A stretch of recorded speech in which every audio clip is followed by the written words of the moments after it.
masyarakatnya. Semangat Islam yang dulunya hampir tidak terdengar, kini menjadi napas kehidupan baru di negeri yang dulunya begitu tertutup terhadap ajaran tersebut. Di tengah transformasi itu, muncul satu keputusan besar dari Presiden Putin yang kembali membuat dunia terkejut. Ia mengumumkan bahwa Rusia akan mengubah konstitusi negaranya untuk menjadikan Islam sebagai agama resmi negara. Pidato pengumuman itu disiarkan langsung dari Masjid Agung Moskow.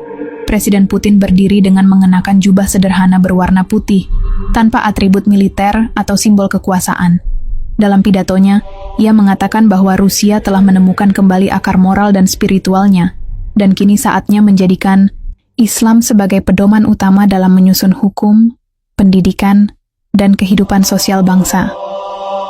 Negara kita bukan sedang berbalik arah, katanya, tapi sedang kembali ke jalan yang benar. Dewan Konstitusi Rusia segera dibentuk ulang dan dipimpin oleh para ahli hukum yang telah mempelajari syariah Islam dari berbagai negara.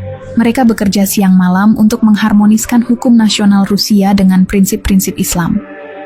Ini bukan pekerjaan mudah, tapi dukungan penuh dari rakyat dan pemerintah membuat semuanya berjalan lebih cepat dari perkiraan. Tidak semua orang menyambut keputusan ini dengan tenang.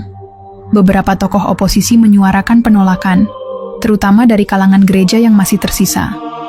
Namun jumlah mereka semakin kecil dan pengaruhnya tidak lagi kuat seperti dulu. Banyak di antara mereka yang memilih untuk diam, bahkan secara perlahan mengikuti arus karena tidak mampu melawan perubahan yang begitu besar ini. Sementara itu, umat Islam dari luar negeri mulai berdatangan ke Rusia. Ada yang ingin melihat langsung transformasi itu, ada yang datang untuk menetap dan berkontribusi. Rusia menjadi pusat perhatian dunia Islam. Kota-kota seperti Grozny, Kazan, dan Moskow berubah menjadi pusat kajian keislaman baru, tempat para pemuda belajar langsung dari ulama-ulama yang diundang oleh negara. Putin juga membentuk sebuah lembaga pendidikan Islam tingkat nasional yang diberi nama Darul Ummah. Lembaga ini bertugas mencetak para pemimpin muda yang tidak hanya hafal Al-Quran dan hadits, tapi juga memahami teknologi, sains, dan tata kelola negara modern. Ia ingin generasi baru Muslim Rusia tidak hanya taat, tapi juga cerdas dan mampu bersaing di kancah global. Salah satu langkah luar biasa lainnya adalah mengganti sistem perbankan konvensional di Rusia menjadi sistem keuangan syariah. Bank-bank mulai menerapkan sistem tanpa riba, dan transaksi-transaksi berbasis bunga perlahan dihapuskan. Hal ini disambut baik oleh banyak pengusaha dan masyarakat umum, karena mereka merasa lebih tenang dan adil dalam menjalankan usaha dan keuangan keluarga. Di pasar-pasar, produk halal menjadi standar. Label-label berbahasa Arab mulai muncul di rak-rak supermarket. Bahkan restoran cepat saji asing yang masih bertahan mulai menyesuaikan menu mereka sesuai dengan syariat Islam. Budaya konsumsi pun berubah.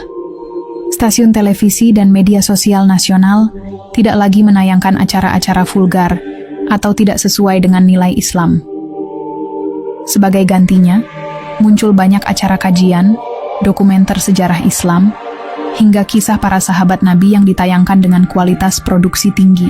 Anak-anak Rusia yang dulunya disibukkan dengan game atau tontonan asing, kini sibuk menghafal surat pendek dan cerita nabi-nabi. Perubahan ini tak hanya berdampak dalam negeri. Dunia internasional ikut terkejut melihat wajah baru Rusia. Negara-negara barat mulai memberi reaksi. Beberapa mengkritik keras dan menganggap Rusia telah keluar dari jalur demokrasi. Namun Putin tidak gentar. Ia menyampaikan bahwa demokrasi yang tidak disertai nilai moral hanyalah kebebasan tanpa arah. Ia percaya bahwa Islam membawa batasan sekaligus kebebasan sejati. Negara-negara Muslim menyambut hangat perubahan itu. Beberapa negara seperti Turki, Pakistan, dan Qatar menawarkan kerjasama strategis baru dalam bidang pendidikan, pertahanan, dan energi. Rusia yang dulunya sering dianggap musuh dalam geopolitik global, kini mulai dilihat sebagai mitra kepercayaan oleh banyak negara Muslim. Yang paling menarik, banyak warga negara asing dari Eropa dan Amerika yang datang ke Rusia bukan untuk berlibur, tapi untuk belajar Islam. Mereka penasaran dengan perubahan drastis ini. Beberapa dari mereka bahkan memutuskan untuk tinggal dan akhirnya masuk Islam setelah merasakan suasana damai di negeri yang dulu dikenal keras dan dingin.